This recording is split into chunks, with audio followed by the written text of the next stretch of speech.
शहर के विकास को पारदर्शी और योजनाबद्ध बनाने के लिए मुरादाबाद विकास प्राधिकरण एमडीए ने मास्टर प्लान का सजरा डिजिटलाइज कर दिया है। अब लोग प्राधिकरण की वेबसाइट पर मास्टर प्लान की पूरी जानकारी ऑनलाइन देख सकेंगे।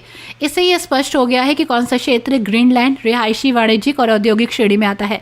प्राधिकरण उपाध्यक्ष शैलेश कुमार ने बताया कि ग्रीनलैंड क्षेत्र में अब प्लॉट की रजिस्ट्री नहीं हो सकेगी। आपको बताते चले कि अब तक मास्टर प्लान की जानकारी केवल प्राधिकरण कार्यालय में ही उपलब्ध है, जिससे लोगों को सही जानकारी प्राप्त करने में कठिनाई होती थी। लेकिन अब मास्टर प्लान का डिजिटल स्वरूप एमडीए की वेबसाइट पर उपलब्ध करा दिया गया है। इससे कोई भी व्यक्ति ये देख सकेगा कि किस क्षेत्र में प्लॉटिंग वैध है और कहाँ निर्माण की अनुमति नहीं है। शहर और आसपास के क्षेत्रों में अवैध प्लॉटिंग पर रोक लगाने के लिए प्राधिकरण ने सभी रजिस्ट्री कार्यालय को मास्टर प्लान का डिजिटलाइज डेटा भेज दिया है। अब यदि कोई व्यक्ति ग्रीनलैंड क्षेत्र में प्लॉट खरीदने या बेचने की कोशिश करेगा तो उसकी रजिस्ट्री नहीं हो सकेगी। इस कदम से अवैध कॉलोनाइजर और किसानों की जमीनों पर प्लॉटिंग कर बेचने से रोका जा सकेगा।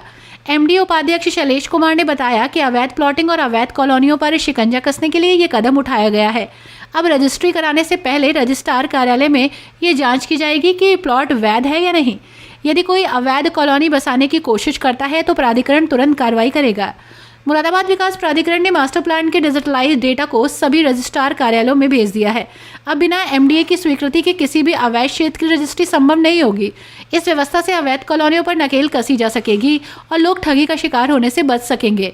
एमडीए ने जनता से अपील की है कि प्लॉट खरीदने से पहले मास्टर प्लान की जानकारी अवश्य लें। यदि कोई अवैध कॉलोनी में प्लॉट खरीदता है तो उसे बाद में भारी नुकसान उठाना पड़ सकता है।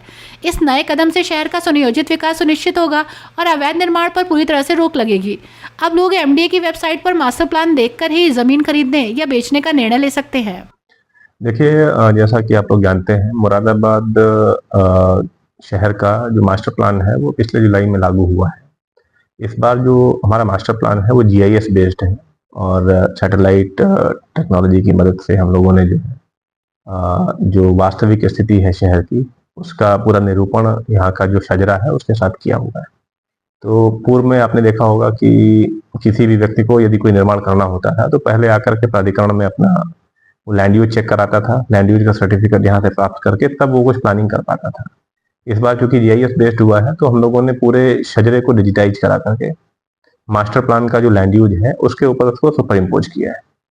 तो उसको सुपर इम्पोज करने का फायदा ये है कि हर एक व्यक्ति, उसको हम लोगों ने वेबसाइट पर भी डाल दिया है और हमारे यहाँ जो है वैसे भी अवेलेबल है। तो कोई भी व्यक्ति हमारी वेबसाइट पर जाकर के अपने शजरे नंबर के माध्यम से उसको सर्च कर सकता है और ये जान सकता है कि उसके अपने शजरे में या उसका जो घाटा संख्या है वो वास्तव में किस प्रकार के लैंड यूज में पड़ता है। तो जब उसको घर बैठे लैंड यूज पता चल जाएगा तो वो अपने हिसाब से उसी हिसाब से जो है उसमें आवासीय या विभिन्न प्रकार की सामुदायिक सुविधाएं, कॉमर्शियल, ग्रीन, इन सब तरह की जो चीजें हैं वो उनको पता चल जाएंगे और उसके हिसाब से वो प्लानिंग कर सकते हैं। दूसरा फायदा इसका जो है वो ये है कि हम लोगों ने जो ग्रीन वगैरह के नंबर हैं, जो ओपन स्पेसेस के नंबर हैं जिन पर जनरली इंक्रोचमेंट देखने को मिलता था पूर्व में, तो उसको खत्म करने के लिए इसमें एक माननीय हाईकोर्ट का निर्णय भी हुआ था। तो उसके अनुपालन में भी और पूर्व से भी हम लोग इसी कार्य को कर रहे थे। तो हम लोगों ने रजिस्ट्री विभाग को भी उन सभी नंबरों की सूची भेज दी है। तो अनिवार्य रूप से हमने ये भी उनसे अनुरोध किया है कि रजिस्ट्रियों में इसको लिखा जाए कि कोई भी नंबर जो कि बेचा या खरीदा जा रहा है तो वो जो है किस प्रकार के लैंड यूज के अंतर्गत आता है। तो ऐसे इसमें फायदा ये होगा कि कई बार जो है किसी अनजान व्यक्ति को लोग ग्रीन बेल्ट का कोई नंबर बेच दिया करते थे, फिर जब वहां पर निर्माण करने जाते थे उनको पता लगता था कि ग्रीन बेल्ट है। तो इस तरह से जो है किसी प्रकार का फ्रॉड भी नहीं हो पाएगा और लोग अपना जो है जागरूक होकर के अपनी भूमि का सदुपयोग कर पाएंगे।